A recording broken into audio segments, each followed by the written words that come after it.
Reflection of light होता क्या है। तो देखिए पहले एग्जांपल हम लोग समझते हैं, जैसे बॉल है तो किसी भी दीवार पे मारते हैं तो बॉल जो है वापस आता है, तो सेम घटना लाइट के साथ भी होता है। जब किसी भी सरफेस से जब लाइट टकराता है, जैसे यहाँ पे देख लीजिए ये एक सरफेस है, कोई सोर्स से लाइट इस पे आया, इस सरफेस से टकराया, टकराने के बाद जो है इस लाइट का जो है बाउंसिंग बैक होता है, तो इसी घटना को बोलते हैं रिफ्लेक्शन ऑफ लाइट। यानी कि जो bouncing back of light from the surface, कहाँ से हो रहा है, तो सरफेस से हो रहा है, तो इस घटना को बोलते हैं रिफ्लेक्शन ऑफ लाइट।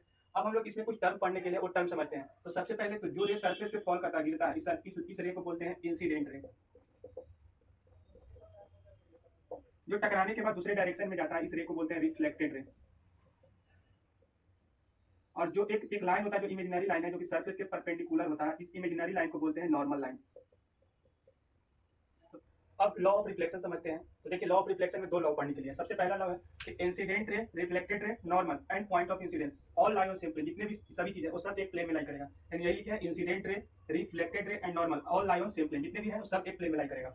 और दूसरा लॉ है पहला कि एंगल ऑफ इंसिडेंस और दूसरा एंगल ऑफ रिफ्लेक्शन दोनों क्या होता है, इक्वल होता है। तो यही दूसरा लॉ है कि एंगल ऑफ इंसिडेंस